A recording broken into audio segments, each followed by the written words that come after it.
Bueno, sí, los 5 de siempre. Volvamos entonces.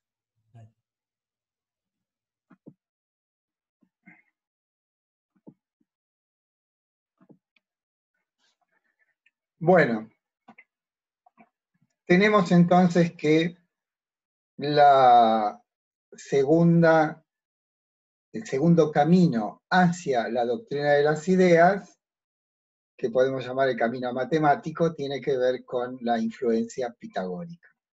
Y una cosa que sirve también como consejo es, esto lo dice Foucault, ¿no? Dice, un modo de comprender la filosofía de Platón y toda gran filosofía es conocer quién o quiénes son sus adversarios. En nuestro caso, claro está, son los sofistas, no los sofitas, escépticos y relativistas. Entonces, podemos decir que, en principio, de un modo negativo, ¿no? La matemática es una suerte de arma en el campo de batalla contra la sofística. ¿Por qué? Porque nos provee de conocimientos que son indubitables. No se puede dudar de ello, nadie puede dudar de lo matemático porque no hay opinión, no es lo que quiero, me parece o supongo, sino que nos aporta verdades incontrovertibles. Sé que todo esto quizás no sea hoy verdadero, no lo sé, pero tengo el testimonio de un matemático que vive, que se llama Penrose, ¿no? Que dice que en realidad todo lo que busca un matemático son formulaciones que usan un término que para mí es bastante raro, que es elegante, ¿no? Soluciones elegantes, soluciones casi con un carácter estético a los graves problemas, a los grandes problemas, que saben que hay soluciones matemáticas que duran siglos en resolverse. Bueno, y entonces Penrose dice, en este sentido, seguimos siendo ineluctablemente platónicos.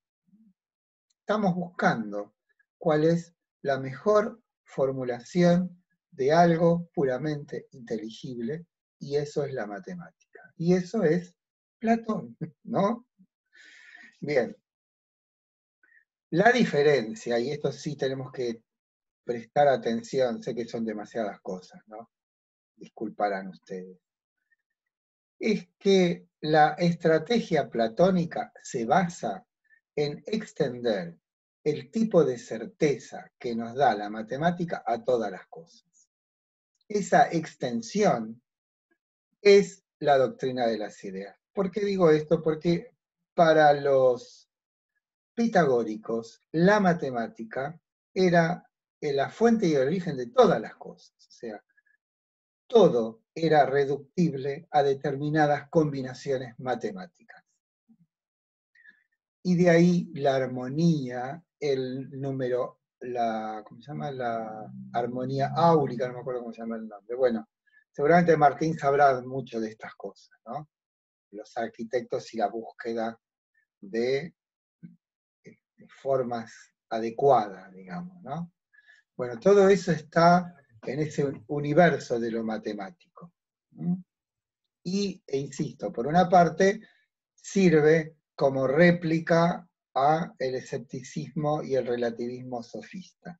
Pero por otra parte, es como que de pronto descubrimos en un orden diferente del fenoménico un universo que aporta insospechadas revelaciones, ¿no?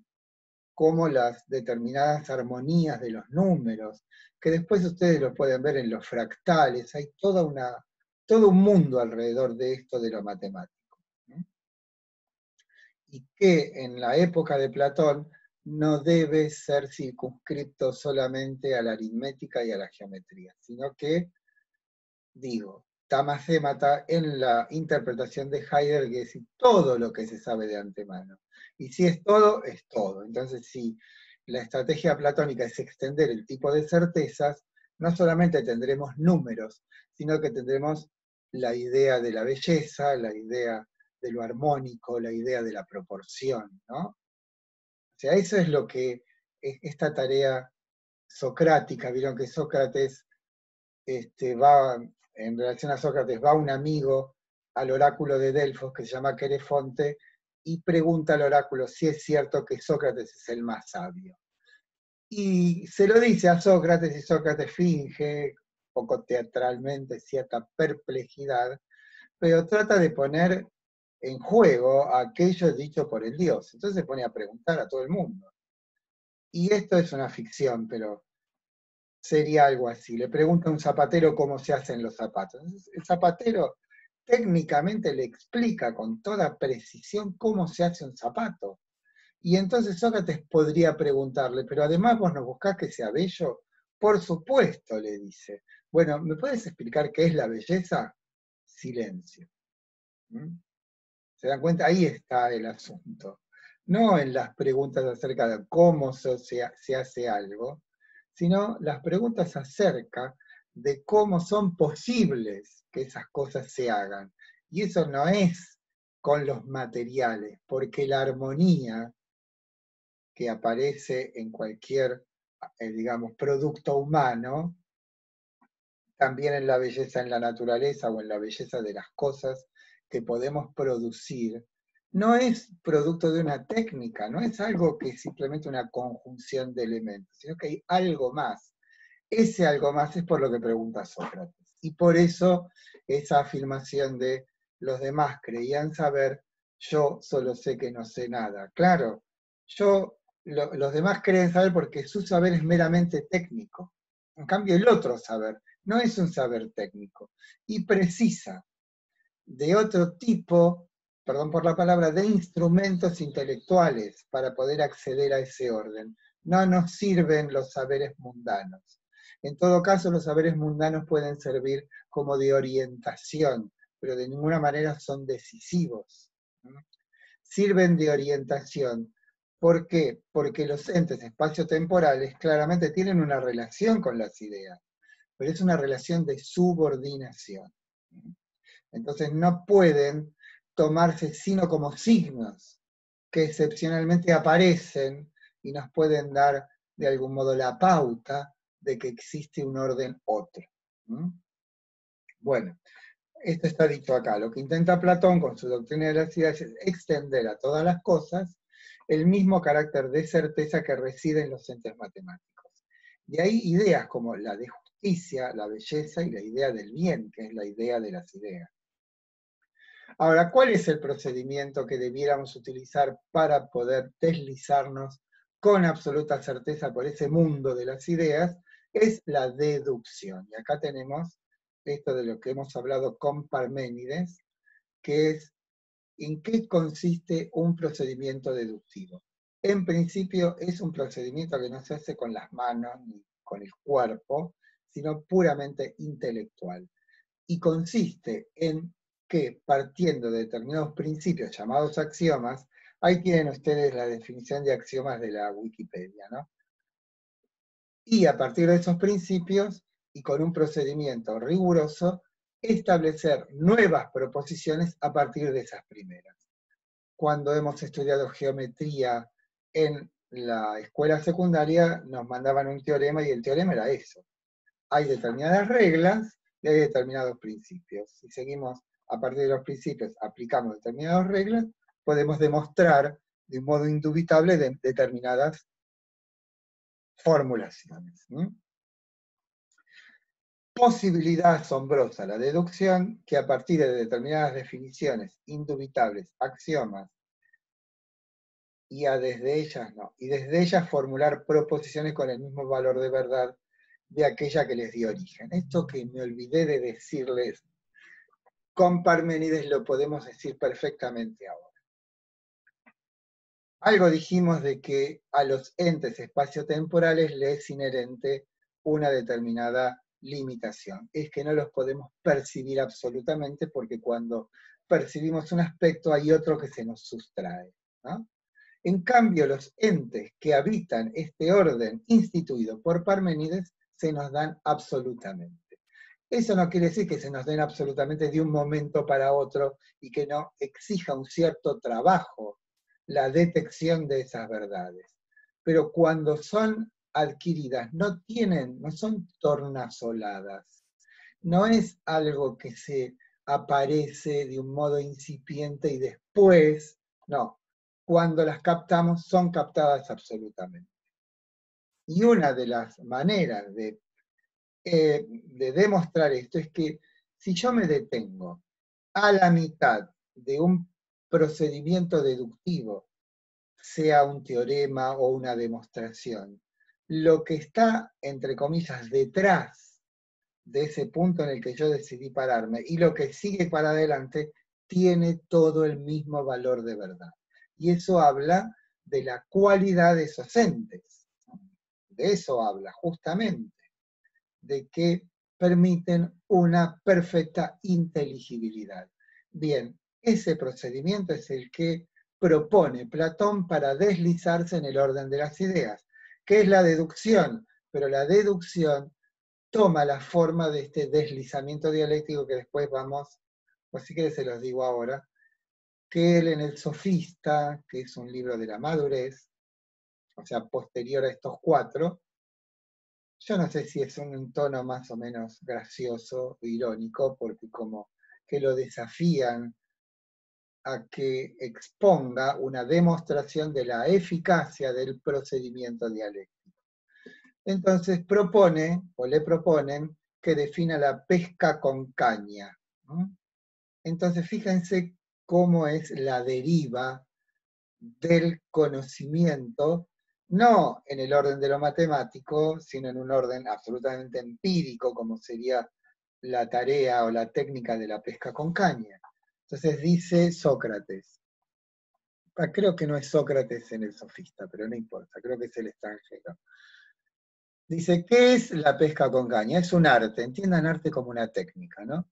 Bien, las artes o las técnicas son adquisitivas o productivas. Las artes productivas son las que producen algo, las adquisitivas las que extraen algo. Ahora, las artes adquisitivas pueden ser de cosas vivas o no vivas. La cacería, ¿no? Es un arte extractivo de seres vivos. En cambio, la minería es un arte extractivo de seres no vivos. Ahora, los seres vivos pueden ser terrestres o acuáticos. Si lo que queremos es definir la pesca con caña, son acuáticos. Ahora, los acuáticos se pueden cazar, podemos decir, hiriéndolos o no hiriéndolos. No hiriéndolos sería la pesca con red, e hiriéndolos es de abajo hacia arriba o de arriba hacia abajo. Entonces, ahí tienen ustedes una demostración de la deriva dialéctica que tiene por fin un conocimiento adecuado, que se llama definición, porque la definición no es sino la exposición de un concepto. Entonces, decimos que la pesca con caña es un arte extractivo de seres vivos, acuáticos, que se hace hiriéndolos de abajo hacia arriba. Eso después se llama el árbol de Porfirio, ¿no? O sea, nosotros pensamos así, lo que pasa es que no nos damos cuenta. Tenemos al perro, en el caso mío, la Pancha. Pancha es un ente espaciotemporal, ¿no? Sin duda. Ahora, los entes espaciotemporales pueden ser vivos o no vivos. Este es un ser vivo, aunque bastante bobo. Ser vivo. Los seres vivos son vegetales o animales, pues este es animal. Y los animales pueden ser cánidos o no cánidos. Bueno, este es un cánido. ¿Se dan cuenta? Eso ya está en nuestra cabeza. Ya nuestra cabeza está armada así. Y eso para Platón no es sino la manifestación en nuestra mente de ese orden. Nuestra cabeza está ordenada así. Lo que pasa es que no nos damos cuenta. Pero si tomamos cualquier ente que está delante de los ojos, podemos utilizar este mismo procedimiento y decir, bueno, este es el ente, el termo que tengo acá, ¿se dan cuenta? Eso es lo que nos quiere mostrar Platón, que ya nuestra mente, nuestro espíritu ya está ordenado. Lo que falta es que no nos damos cuenta. Es como cuando uno sabe hablar, pero no sabe gramática. Entonces, dijéramos, la gramática es la ontología del lenguaje. ¿Sí? Aquí pasa lo mismo con la ética. Uno puede actuar éticamente bien y no conocer la legalidad que podemos abstraer de esa acción. Bueno, aquí pasa lo mismo. Hay en nuestra acción espontánea, natural, vital, cotidiana, un cierto saber no sabido. Son saberes no sabidos, o si ustedes quieren, saberes no conocidos. Y podemos conocerlos, podemos ponerlos a la luz. Ese poner a la luz, en el caso de Platón, es develarlos, quitarlos de su ocultamiento, ¿no? Bien, dice acá, las verdades matemáticas que surgen en el movimiento de la deducción contienen en sí el mismo tipo de certeza que surge de su completa inteligibilidad, a diferencia de la percepción de lo sensible que siempre da un aspecto oculto. Bueno, a ver qué tenemos aquí. Bueno, esto ya lo hemos dicho con perdón, ¿no? Lo abstracto, lo más concreto, lo concreto, el más abstracto. Una inversión. Abstracto, lo ideal en el sentido común de la palabra. El orden de las ideas es invisible a los ojos del cuerpo. Esto va por lo del Principito, ¿no? La abstracción es la acción de carácter intelectual que extrae algo de la experiencia y lo propone como su forma, como su esencia, ¿no? Respecto al origen en Platón de tal concepción, hay coincidencia que es deudora de la doctrina pitagórica que Platón conoció de primera mano en su estadía en el sur de Italia, donde los pitagóricos se habían establecido. Bueno, acá tenemos una peliculita, miren ustedes, creo, ¿no? Que es muy interesante. La saqué de YouTube. Bueno, espero que ande esto porque... Hola.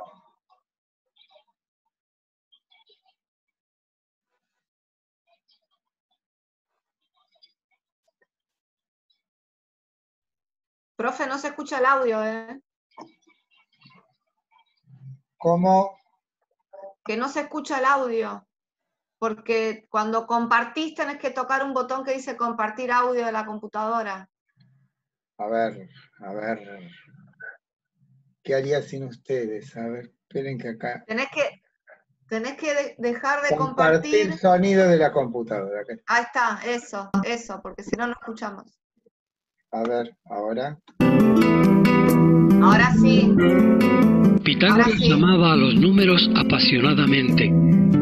El insigne matemático, al que le fascinaban los increíbles vínculos entre los guarismos y la naturaleza, había descubierto a través de sus experimentos e investigaciones que todos los fenómenos naturales, incluida la música como tal, se rigen por leyes que pueden describirse a través de ecuaciones matemáticas. Y sabía, por tanto, de la íntima relación entre la armonía musical y los números. Pero Pitágoras se irritaba cuando escuchaba a algunos músicos inexpertos en afinación tocar sus liras destempladas.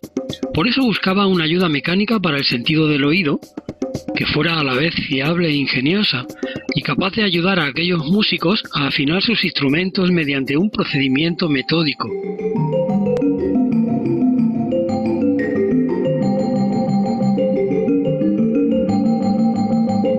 Meditaba sobre el problema convencido de que debía construir un aparato de medida, similar a una regla o a un compás o a algún instrumento óptico, algo parecido a la balanza y a su uso con los conceptos de pesos y medidas.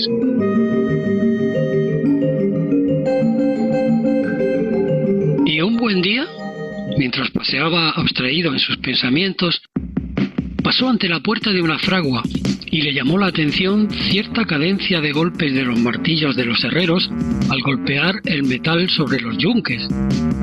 Se detuvo un rato a escuchar y se dio cuenta de que cuando sonaban solos o a la par algunos de aquellos martillos, se producía una elegante armonía de retumbos.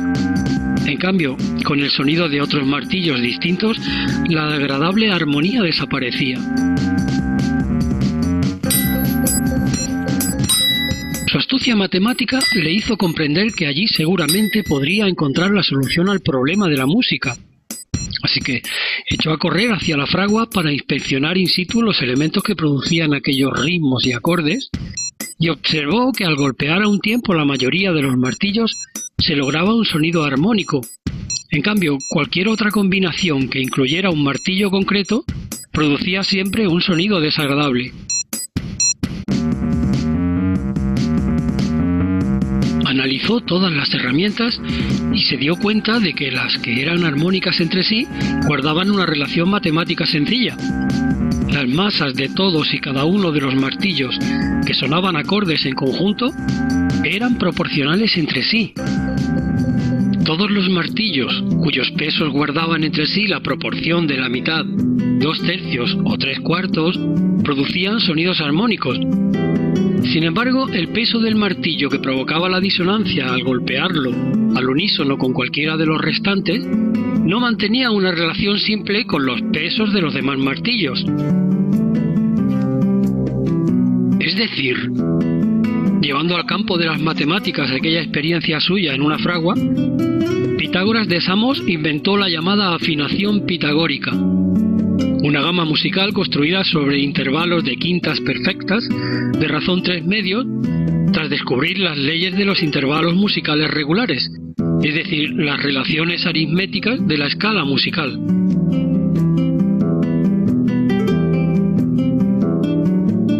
A partir de aquel día, Pitágoras en su academia hacía comenzar la educación por la música. Para los pitagóricos, la música poseía además un valor ético y medicinal. Por medio de ciertas melodías y ritmos, sanaban los rasgos de carácter y las pasiones de los hombres y atraían la armonía entre las facultades del alma.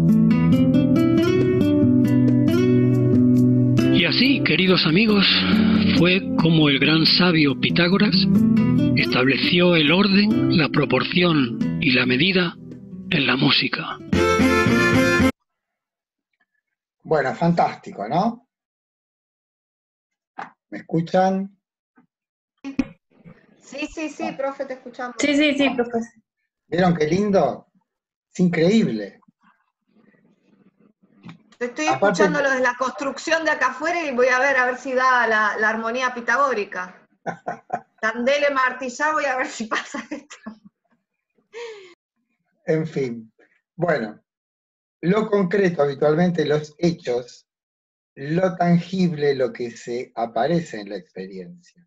En Platón, lo más concreto, las ideas, en tanto son origen y fundamento de las cosas sensibles, que resultan ser así abstracciones.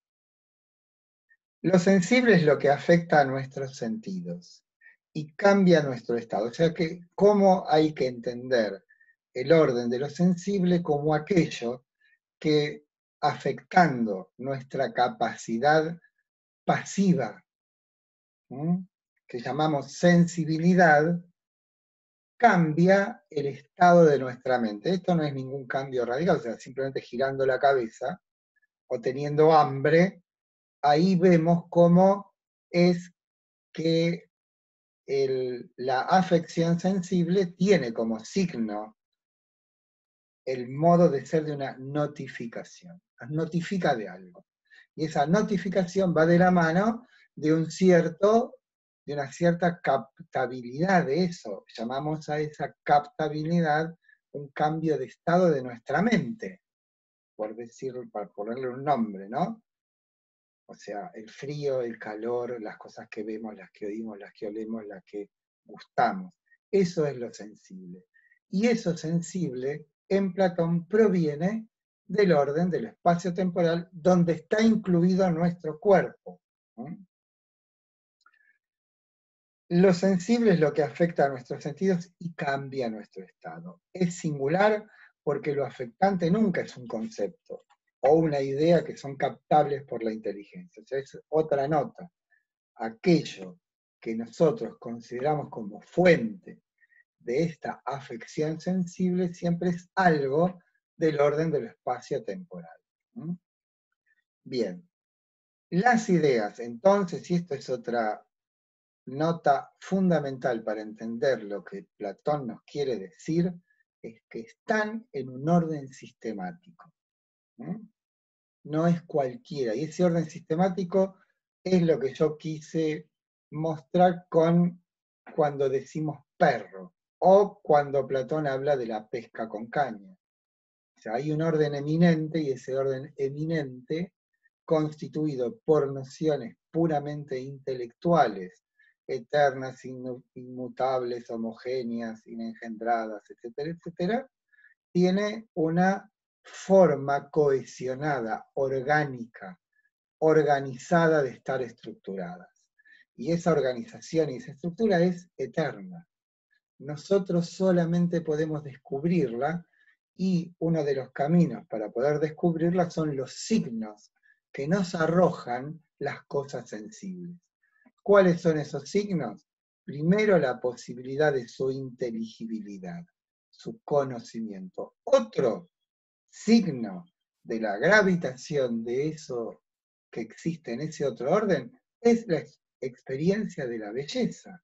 Y otra forma también eminente de manifestarse en nosotros ese orden es lo que llamamos, o podemos llamar, lo noble. O sea, lo bello y lo noble son las dos formas que tiene el bien. ¿Sí? O sea, lo que llamamos bien no lo podemos entender nosotros como lo bueno. Bien quiere decir lo excelente, la excelencia, la perfección. Y esa perfección se manifiesta en nuestro mundo bajo la forma de aquello noble, por ejemplo, lo moralmente apreciable, las acciones nobles, lo bueno, lo que en general llamamos lo bueno, y lo otro es lo bello. Pero en Platón, bello y bueno no están divididos en el orden de las ideas, sí en el orden de su manifestación sensible, pero en su forma última configuran una integridad absoluta, ¿no? Después vamos a ver por qué Platón hace esto, ¿no? De la idea del bien. Vamos a tratar, porque nadie sabe muy bien qué significa esa idea. Bien, vamos al orden sistemático. Acá hay una serie de citas que les recomiendo calurosamente que las lean. Están sacadas de un libro, creo que es el libro de Gadamer, sí. Bueno, Gadamer es el que formalizó en nuestra época lo que llamamos la hermenéutica. Es un discípulo directísimo de Heidegger, quizás el más prominente discípulo de Heidegger, que escribió, acá lo estoy mirando, un libro en 2 tomos llamado Verdad y Método, que en un libro que se llama La dialéctica de Hegel, creo, comienza diciendo que Hegel no podría haber dado ningún paso si no fuera por Platón. Esa creo, si no es muy larga, la voy a leer completa. Bien, lo que podía encontrarse en Platón, y fue paradigmático para el pensamiento de Hegel, la concatenación de las ideas, la convicción básica de Platón, cuyo despliegue hallamos sobre todo en el Parménides, y es que no hay ninguna verdad de una idea singular, de modo que aislar una idea es siempre un desconocimiento de la verdad. Las ideas están siempre ahí, solo en su encadenamiento, mezcla o entrelazamiento, tal y como las encontramos en las discusiones o en el diálogo del alma consigo misma. El pensar humano no tiene la constitución de un espíritu originario, infinito e intuitivo, sino que capta siempre lo que es solo en el desarrollo discursivo de sus pensamientos. Esto lo ha puesto especialmente de relieve la filosofía kantiana, al establecer que la legitimidad de los conceptos quede limitada por su relación a la experiencia posible.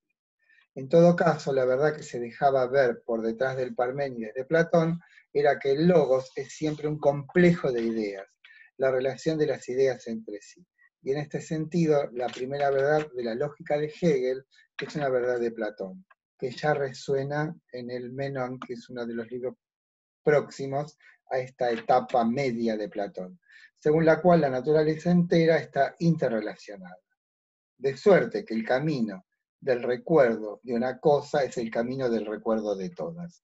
No hay ideas aisladas, y es tarea de la dialéctica destruir la falta de su absoluta separación. O sea, las ideas no son una yuxtaposición de nociones, sino que configuran un orden sistemático. Y ese orden sistemático, la manera más inmediata de reconocerlo es la observación de la naturaleza, o si ustedes quieren, las evidencias científicas, o lo que decíamos nosotros, no es posible de ninguna manera el conocimiento si la naturaleza no se comportase de un modo regular, lo que permitiese o admitiese la posibilidad de establecer leyes. Y las leyes son la expresión de la existencia de una cierta unidad orgánica en la naturaleza. Bueno, eso es lo que nos quiere decir Platón con este orden de las ideas, que existen de un modo sistemático, y cuando decimos sistemático decimos jerárquico. Fíjense ustedes, sino en la casi broma de la pesca con caña, que lo que hace Platón es partir de una noción universalísima como técnica, y a partir de ahí va derivando por un sistema de oposiciones hasta llegar a la definición. A eso Platón lo llama la dialéctica descendente. Pero hay otra equivalente que es ascendente, que es partir de la pesca con caña para llegar a la noción de arte o técnica, ¿no?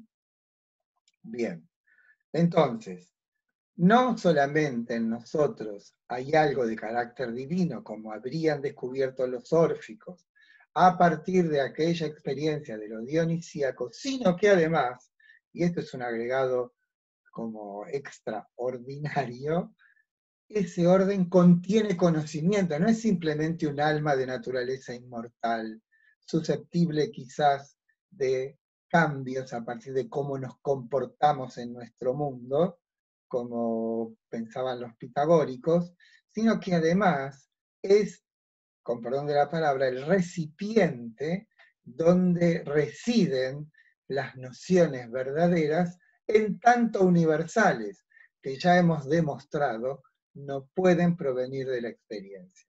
Se dan cuenta entonces ustedes por qué Platón está absolutamente vivo. No es un fenómeno arqueológico. Saben que hay una historia que yo no sé si les conté. ¿Le conté la historia de Borges y los jóvenes o no? ¿Hola? No, profe, ¿cuál? No, Bueno, profe. yo creo que sí, pero la vuelvo a contar, no hay ningún problema. Años 70, programa de televisión, panel de jóvenes impetuosos. Borges ahí balbuceando, ¿no? Ironizando. Un joven ya harto de estas ironías borgianas, le espeta así, en modo violento. Entonces, ¿qué piensa usted, Borges, de la juventud? Y Borges, balbuceando, dice, yo soy aristotélico, no platónico, a la juventud no la conozco. Conozco jóvenes, unos buenos, otros malos, ¿no? Bueno, ahí está la diferencia, hasta creo que es de Quincy, un escritor inglés, que dice, todos nacemos o aristotélicos o platónicos, ¿no? Aquellos que consideran que existe un orden inmutable que precede y produce o hace posible la experiencia, a esos los llamamos platónicos, ¿no? Bien. Bueno, la palabra sistema deriva del griego y significa la unión de cosas en una manera organizada. Es lo que permite el pensar, deslizarse entre nociones. Esa es otra cosa que tenemos que darnos cuenta, que para que algo sea inteligible debe ser expresión de un orden subyacente. Y el conocimiento consiste en el descubrimiento de ese orden. La dialéctica, a ver qué dice acá que no me acuerdo.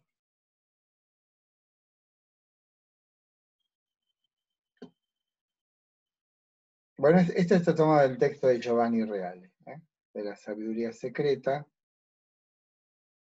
Bueno, esto se los dejo para que lo lean, son fichas, ¿no? Ah, bueno, acá está lo de la pesca con caña, perdón, aquí estaba, no estaba en el anterior, sí. Bueno, eso tómenselo como tarea leerlo, ¿no? La dialéctica es el arte de moverse con destreza en el orden de las ideas, y así acceder a definiciones rigurosas, y que tiene dos formas, ascendente o descendente, dependiendo de dónde surge el hilo del pensar, ¿no? Otra cosa importante es que el conocimiento es en la medida que hay definiciones. Y las definiciones son la expresión de un concepto, o sea, la descripción o la explicitación de un concepto. Después Aristóteles nos enseñará que las definiciones, de un modo técnico, consisten en afirmar algo como el género próximo y la diferencia específica, ¿no?